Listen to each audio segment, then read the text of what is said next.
Doctor محمد اجمل فاروق صاحب، آپ نے فتح مکہ کا ذکر کیا.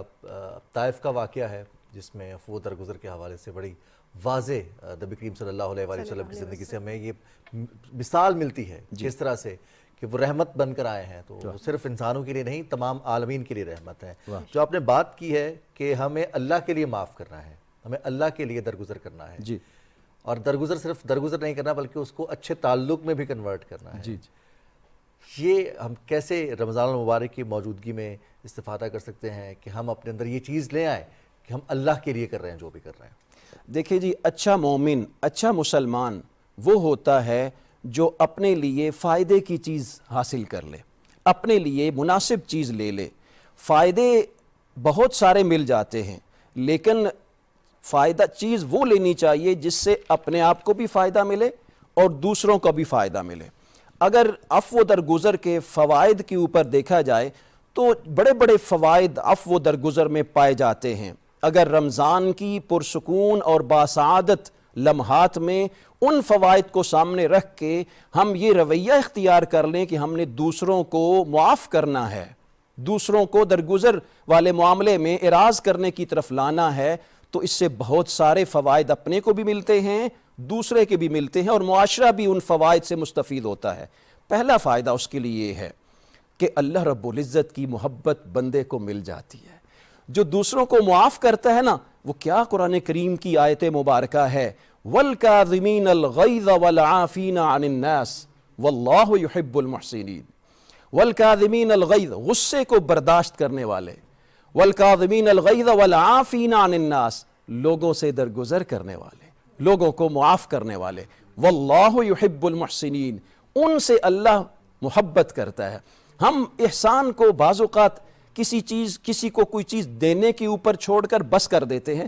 ذرا ڈیپلی دیکھیں نا، احسان کا مطلب کیا ہے. یہ حسن سے ہے، خوبصورتی سے ہے، یہ حسنہ سے ہے، یہ اچھائی سے ہے. آپ کی ذات سے اگر کسی کو اچھائی ملے گی نا، کسی کو معافی مل جائے گی، تو اللہ اس کو اپنا بنا لے گا، اللہ اس سے محبت کرنا شروع کر دے گا. ایک فائدہ ہوا. دوسرے فائدے کی طرف چلتے ہیں کہ اللہ رب العزت جو بندہ دوسروں کو معاف کرتا ہے، اللہ اس کے گناہوں کو معاف کر دیتا ہے. یہ حقیقت ہے.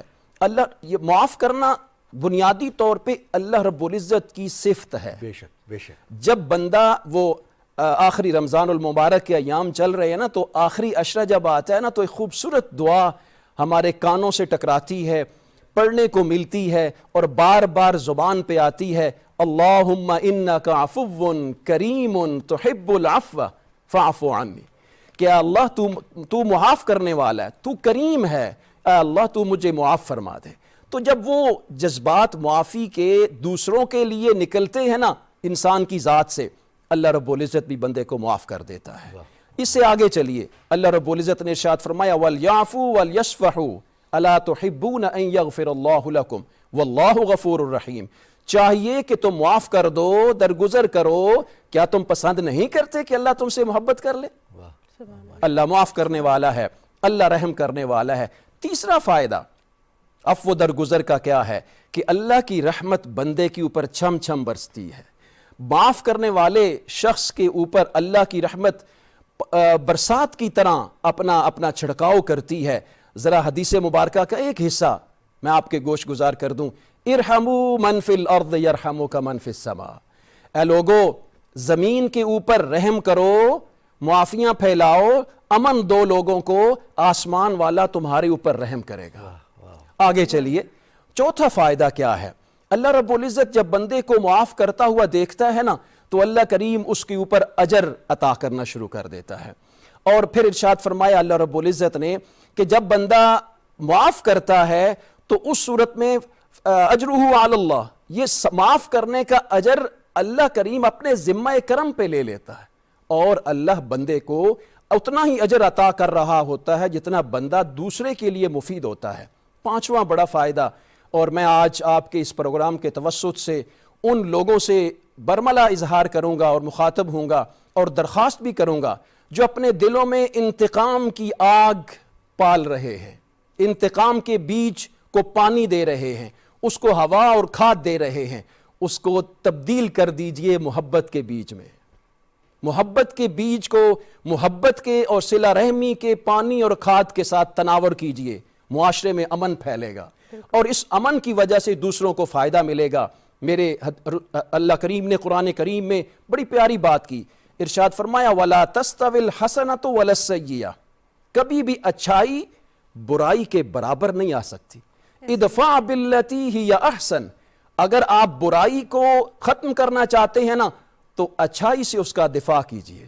فَإِذَا الَّذِي بَيْنَكَ وَبَيْنَهُ عَدَاوَةٌ, جب تم اچھائی سے برائی کا دفاع کرو گے نا, اپنی ذات سے اچھائی نکالو گے, تو اللہ تمہارے اور اس کے درمیان عداوت کو ختم کر دے گا. کأنہ ولی حمیم, بڑا ہی بہترین تمہارا دوست بنا دے گا. بالکل بالکل. یہ اچھا, اس تمام چیزوں کے بعد پانچواں چھٹا اور آخری فائدہ کیا ہے؟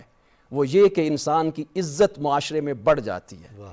دیکھیں کتنا سماج ہمارا کشید ہو چکا ہے, کبھی کس قسم کے ہم نے انتقام کے جذبات پال رکھے, کبھی ہم نے دشمنی پال رکھی, اور کیسی کیفیت ہے. اب دیکھیے معاشرے میں نسل در نسل یہ انتقام اور بدلے کی آگ بھڑکتی رہتی ہے اور نسلوں تک منتقل ہوتی رہتی ہے.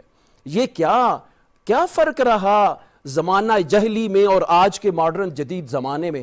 اگر ہم قرآن سے, حدیث طیبہ سے, رسول مکرم صلی اللہ علیہ وسلم کی ذات طیبہ سے بطور خاص رمضان کی مبارک ساعتوں میں اگر کسی کو معاف کر دیں تو اللہ کریم کی رحمت ہمارے قریب آ جائے گی. اور آپ اپنے معاف کرنے سے اس کو اپنی ذات سے پرامن کر دیتے ہیں. اللہ کریم آپ کو اپنی ذات سے پرامن کر دیتا ہے, معاشرے میں بچا لیتا ہے. یہ جذبات ہمیں رمضان المبارک میں ملتے ہیں.